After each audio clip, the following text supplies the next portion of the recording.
High above the Venezuelan countryside, the passengers on board a West Caribbean Airways McDonnell MD-82 grab onto their seats as their aircraft is buffeted by storms. Suddenly, the plane begins to drop.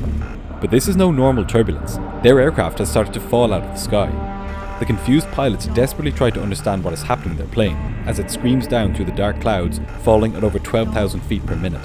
The pilots have just seconds to save the aircraft, before they and their 158 passengers and crew come slamming down into the forest below. What you're about to see is a story of negligence, corruption, and basic human error. This is the story of West Caribbean Airways Flight 708.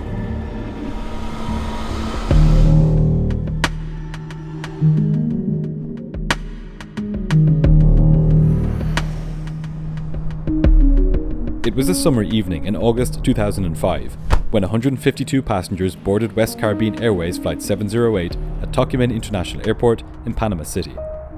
They were bound for Martinique, in the French West Indies, a journey of about 3 hours. All of the passengers, bar one, were French citizens from Martinique, heading home after a week's holiday in Panama. Along with the passengers were 4 cabin crew, 1 dispatcher, 1 engineer, and 2 pilots. 40-year-old Captain Omar Ospina and 21-year-old First Officer David Munoz had reported for duty earlier that day, at the airline's main base in Colombia. They had flown the plane to Panama and would now be flying it back east to Martinique. Captain Ospina was an experienced pilot, with almost 6,000 hours of flying under his belt, including over 1,000 on the MD-82. Normally at this point in the video, we would take a look at the captain's flying experience in more detail. But the most interesting thing about Captain Ospina was not what he did in the cockpit, but what he did outside of it. As well as being an airline pilot, Ospina was a restaurant owner. This wasn't some scheme to make money on the side, however, nor was it a long-running family business. Ospina had opened this business recently out of necessity, as a way of supporting his family, because West Caribbean Airways had not paid him in the last 6 months. The airline was struggling financially, and it had stopped paying large portions of its pilots and cabin crew as a way of staving off bankruptcy. On this night, the knock-on effects of these financial difficulties would become all too obvious. First Officer Munoz was in much the same boat as the captain, having also not been paid for nearly half a year. He was less experienced, with just 1,300 hours of total flying experience, 800 of which were on the MD-82. There is much to be said for leaving personal stress at home when you're doing your job, or one of your 2 jobs, as was the case for the captain. But for the crew of Flight 708, that was hard to do. That's because the financial state of their airline was so bad that it presented very real everyday problems for them on the job. On this night, as the passengers settled in and waited for the plane to push back, Captain Ospina was going back and forth with the refuelers, trying to persuade them to fuel the plane for its trip to Martinique. The refuelers were reluctant, as they were legitimately concerned that the airline simply wouldn't pay for the fuel. This had been an ongoing issue with the airline, and had made life extremely difficult for everyone involved in the operation. And, as you might expect, it wasn't like the airline was otherwise perfect, apart from a few financial woes. A recent annual inspection had revealed that the company had made its crews work illegal hours, and that it had failed to provide them with some of the required training. If this wasn't enough, the airline had also recently been sanctioned for allowing an aircraft to take off while being more than a ton overweight. Of course, the passengers were completely oblivious to all of this, but that didn't mean that they were free from the consequences of the airline's misdeeds. Finally, after much back and forth, the plane was fueled, and it began its pushback 2 hours behind schedule at just before 1 o'clock in the morning. It was a short taxi out, and within 5 minutes, Flight 708 had lined up on runway 21 left at Panama. The captain set takeoff power, and the aircraft began accelerating. Shortly after takeoff, the pilots retracted the gear and raised the flaps, and Flight 708 climbed into the night sky above Panama. In about 3 hours, the passengers were expecting to touch down in Martinique. The captain flew the plane manually up to 9,000 feet, and then engaged the autopilot, allowing it to take the plane to its initial cruising altitude of 31,000 feet. The plane had nearly a full load of passengers and cargo, and so it climbed more slowly than usual. The weight and balance document provided to the pilots before departure had shown that the aircraft weighed 149,000 pounds. Being this heavy put some limits on their aircraft, especially in terms of how high they could cruise. We'll revisit that fact in a moment, because for now, there was another problem for the pilots. As the plane climbed, it began flying through layers of dense cloud. and given how cold it was outside, the moisture from the clouds posed a threat of turning into ice when it hit the wings and the engines. Ice is one of the most lethal threats an aircraft can face, because it changes the shape of the very precisely designed wings, rendering them unable to perform their basic job of keeping the plane in the air. Ice isn't good for the engines either, because it can disrupt the smooth flow of air into them, causing them to run less efficiently, or, if the icing is really bad, to fail. But if clouds were such a big problem for aircraft, they wouldn't get very far. For that reason, the MD-82, like all airliners, is fitted with an anti-icing system for both the wings and the engines. As the pilots climbed through the clouds, they turned this system on. Hot air from inside the engines was then fed through ducts, both around the engine intake and along the leading edges of the wings. At over 200 degrees Celsius, this heated up the leading edges of the wings and the engine intakes to a point that no ice could form on them. This was vital for maintaining the aerodynamic shape of the wing and the smooth flow of air into the engines, but it had an unfortunate trade-off. Ideally, all the air that enters the engines gets shot out the back, creating thrust. But when some of that air is siphoned off to prevent icing, the engines produce less thrust.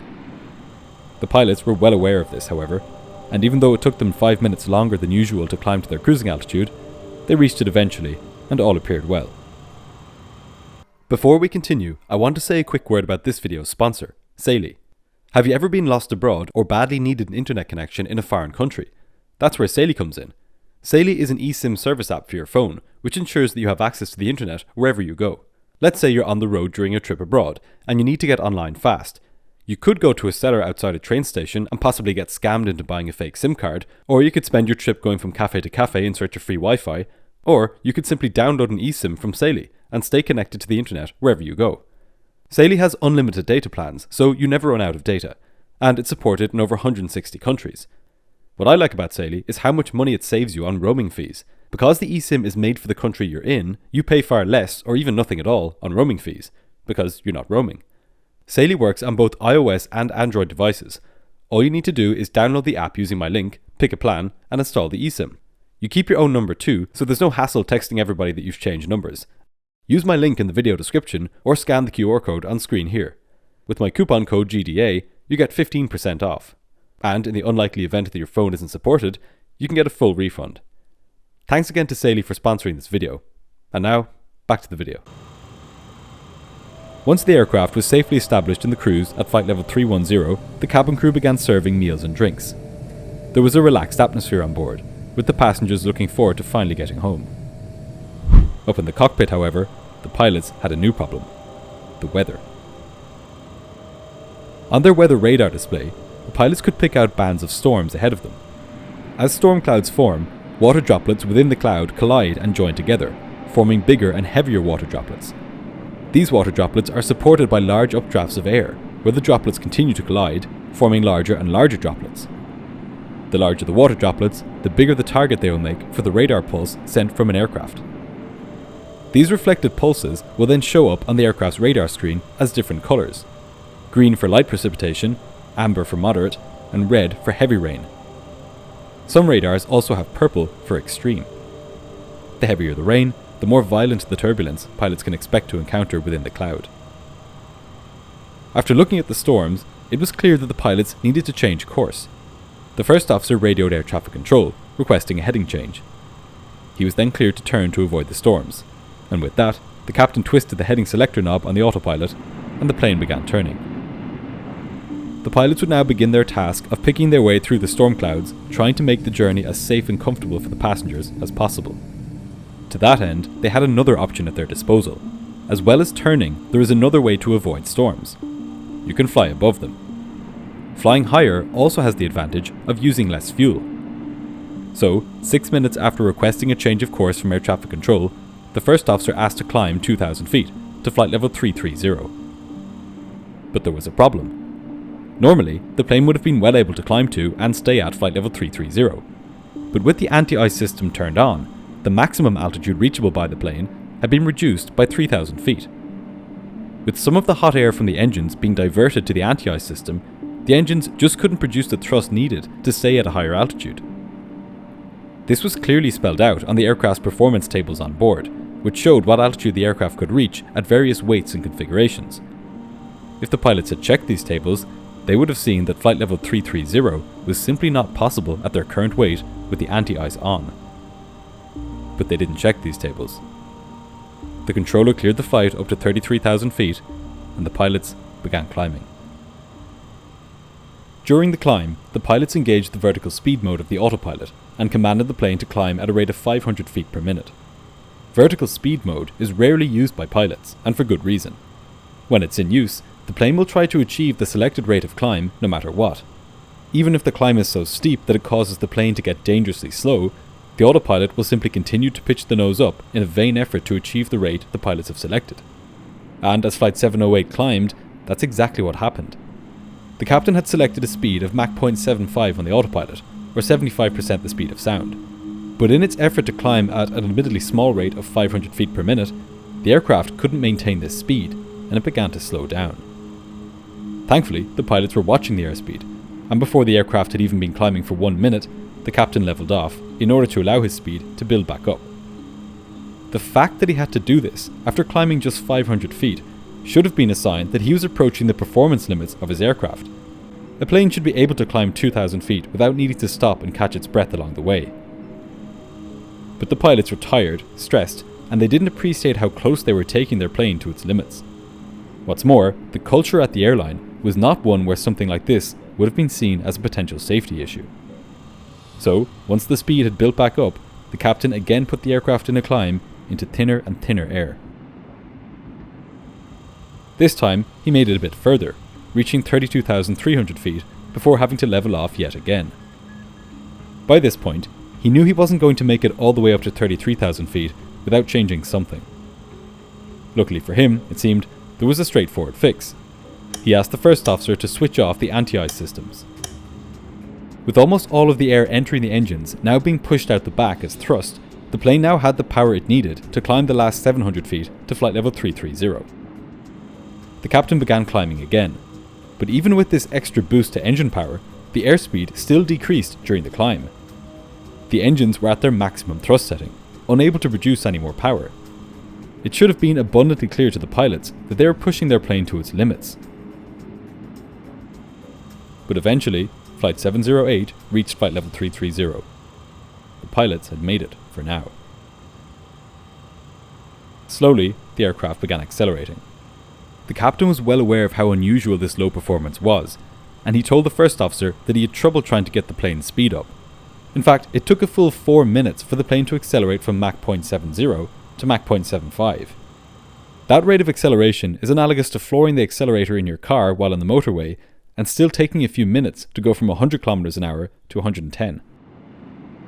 The MD-82's engines were straining just to get the plane to fly at its normal cruising speed.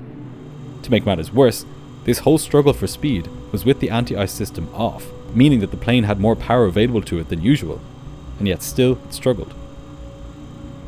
The plane was still in icing conditions, however. All the speed in the world would be no good if the wings and engines were covered in ice. So, in order to be safe, the pilots turned the anti-ice back on. Once again, there was a reduction in engine power as hot air from the engines was diverted to the wings and engine nacelles. And with this reduction in thrust came a gradual, barely noticeable reduction in speed. Of course, the simple solution for all of this would be to descend. The aircraft had been doing just fine a few minutes ago at flight level 310. And besides, the extra 2,000 feet of altitude wasn't saving them that much fuel anyway. The safest thing the pilots could do at this point was to put the plane in a controlled descent back down to 31,000 feet. But this didn't occur to them. At this point, straining to maintain the aircraft's speed, the autothrottle switched to a mode known as Mach EPR limit. This meant that the engines were now operating at their maximum output. This change in mode was displayed on the cruise flight mode annunciator as Mach Alt, and the pilots should have noticed it. But they didn't. The aircraft continued to decelerate. A cabin crew member entered the cockpit with food for the pilots. This occupied their attention for a few moments, and took it away from the plane's ever-reducing speed. While this was happening, air traffic control had given them a shortcut, direct to a waypoint called Ongull. As far as the pilots were concerned, everything was going to plan. Their one concern was the possibility that ice would form on the leading edges of the wings. They were still in icing conditions. So, for the next few minutes, they alternated between turning the anti-ice system on and off. As the plane continued slowing down, it became more difficult for it to generate the lift required to stay at 33,000 feet. At a slower speed, the only way the plane could maintain the altitude set on the autopilot was to pitch the nose up. So, over the next few minutes, that's exactly what it did, gradually increasing its pitch to generate the lift that it should have been creating through speed. Before long, its speed had dropped to just Mach 0.65, and its nose was pitched up to 6 degrees above the horizon, rather than the usual 2 or 3 degrees. This relatively high nose-up attitude wouldn't have been too much of a problem if it had no side effects. But in aerodynamics, there are always trade-offs. In this case, with the wings generating more lift, they also generated more drag. This slowed the plane down even further. Before long, Flight 708 had slowed to Mach 0.62, and its nose was pointed over 7.5 degrees above the horizon. The plane was now in such a bad position aerodynamically that, paradoxically, it was taking more thrust to maintain its slower speed than it would take to maintain a faster speed. This is known as being behind the drag curve, and given that the plane was already using its maximum thrust, there was no way to move it to a point on this curve where it would need less thrust. It was now aerodynamically doomed to a lower speed. Unless, of course, the pilots descended into thicker air. As lax as the pilots had been so far, this situation was now impossible to ignore. There was no way the plane could stay at 33,000 feet. The captain disconnected the autopilot and put the plane into a descent. His intention was to bring the plane back down to 31,000 feet, where the plane had been a few minutes ago. He told the first officer to set this altitude on the autopilot panel. Finally, the pilots had done the right thing. But now, a nasty surprise lay in store for them. As the aircraft ascended through 31,700 feet, the altitude alert system triggered, telling the pilots that they were approaching their selected altitude of 31,000 feet. In response to this, the captain pulled back in his control column to arrest the plane's descent. But just as he did, a sudden gust of wind hit the aircraft from below. And this is where things started to go badly wrong for Flight 708. The air was already approaching the engines from an abnormally off-centered angle, given the high angle at which the plane was hitting the oncoming air. But with this gust from below, that angle only became greater. More significant, however, was what the air had to pass by before it got to the engines: the wings. Normally, as the MD-82 flies, the air has a direct path into the engines, leading to a smooth, stable generation of thrust. But with the angle the plane was now making with the oncoming air, this clear path to the engines was essentially being blocked by the wings. And after the air hit the wings, it didn't return to the smooth flow it had been a few moments ago. It became turbulent as a result of its collision. The entry of this turbulent air into the engines caused their thrust output to drop instantly. And when it did, the plane's speed dropped too. And when the plane's forward speed dropped, the air began to approach the plane even further from below. This was a vicious cycle, and the worst was yet to come. In the cockpit, the pilot's control columns shook violently, indicating that the aircraft was about to enter an aerodynamic stall. This is a condition where the wing is simply unable to work with the air it encounters because of the angle it's coming from. In normal flight, when air flows smoothly over the upper surface of the wing, the curvature of the wing directs the air downwards at the trailing edge. When the air is deflected downwards, the wing, and thus the rest of the airplane, is deflected up. This is a big part of what makes a plane fly. But with the air now hitting the wing at a much steeper angle, there was no way for this smooth flow of air to stay connected to the top of the wing as it passed over it. So, it detached. Essentially, the plane was now detached from the sky which had been holding it up. And so, it began to behave like any other object in the sky, and it started to fall. In the cockpit, the correct response to this is to push the nose down. This works the same way as turning your car into the direction of a skid in order to regain control. Instead of fighting the problem, by working with it and pushing the nose into the direction of the oncoming air, you can restore the smooth flow of air over the wing. But this is not what the captain did. Rather than pushing the nose down so that the plane would face into the oncoming air, he held the nose up, in a vain effort to keep the plane flying. This was entirely against the training he had received earlier on in his career. However, West Caribbean Airlines simulator training syllabus did not cover the recognition of a stall, nor did it even cover the correct procedure for recovery from a stall at high altitude. Whether or not the captain knew what was happening to the plane, the first officer did. He told the captain twice that the aircraft was stalling, but the captain didn't respond. The plane was now descending at over 5,000 feet per minute, well beyond a normal rate. And with this increasing descent rate came a new problem. The next victim of this turbulent airflow from behind the wings was not the engines, but the tail. The air was now hitting the wings from below at such an angle that the turbulent airflow in their wake had now expanded to encompass the tail of the aircraft. There is a terrible irony here in that the tail is the one thing the pilots are meant to use to get the plane out of a stall. When a pilot pushes the nose forward to recover from a stall, this moves the elevator in the tailplane down, like this. Similar to how lift works in a wing, when the air flowing over the tail follows the downward deflected elevator, the tail itself is pushed up. And when the tail is pushed up, that's the same as the nose of the plane being pushed down. The only problem for Flight 708 was that there was no smooth flow of air over the tail. It was effectively in the aerodynamic shadow of the main wing. So, even if the captain were to push the control column forwards, it would have no effect. The elevator in the tail had no smooth flow of air to work with.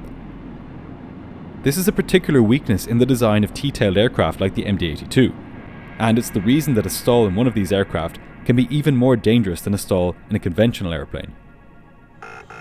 Regardless of this, the captain continued pulling back in his control column, even as the aircraft warned him that he was stalling. And in his panicked state, the captain made the situation even worse. As he grabbed the control column, he accidentally held down the trim switches, which moved the horizontal stabilizer in the tailplane. And by chance, he moved them in the worst possible direction, nose up. This only added to the already bad response of pulling up in the control column. The extra drag that this nose-up attitude created caused the plane to slow down even more, which made it descend even faster.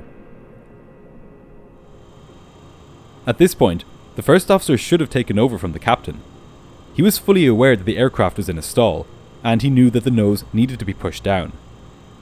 But at just 21 years old to the captain's 40, he was reluctant to take over. As the plane fell, the captain was focused on the engine instruments. The thrust output was fluctuating and at times reached very low values. At one point, he even believed that the two engines had flamed out. As it happened, they hadn't, but in any case, issues with the engines were entirely secondary, given that the plane itself was now in a fully developed stall. The passengers were terrified. There was a tremendous noise generated by the air hitting the wings from below, and they could hear the engines behaving erratically. The whole aircraft shook as it careened down through the sky with nothing to see out the windows. The controller watching the aircraft could see that it was descending rapidly. He asked the pilots if there was any problem on board, and the captain told the first officer to tell him that the engines had flamed out. The real reason for the reduction in engine power was that the air was now entering the engines from almost below. They simply weren't built to take in air from this angle. Aware that they were now getting perilously close to the ground, the first officer asked the controller what the minimum en route altitude was, which would guarantee that they wouldn't crash into any mountains. The plane was now falling at over 12,000 feet per minute.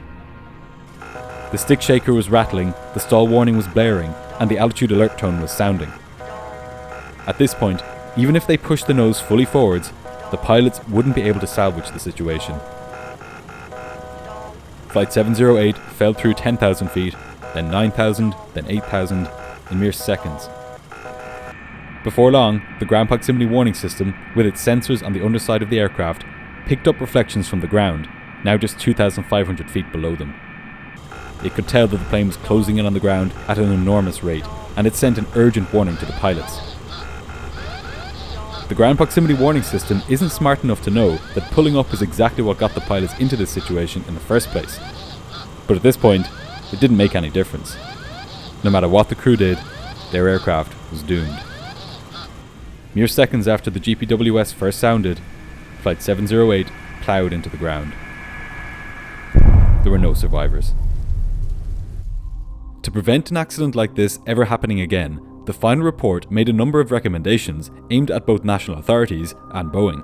It recommended that pilots receive effective training on the use of performance tables so that they don't end up flying beyond the capabilities of their aircraft. If the pilots of Flight 708 had used their performance tables properly, they would never have climbed to 33,000 feet in the first place. The report also advised airlines to train their pilots on how to recover from high-altitude stalls, rather than just low-altitude stalls, as aircraft behave quite differently at high altitudes. Finally, investigators recommended that the financial state of airlines be monitored not just when they first receive their license to operate, but on a continuous basis, to ensure that poor finances don't jeopardize the safety of passengers and crew. West Caribbean Airways went out of business just a month after the accident.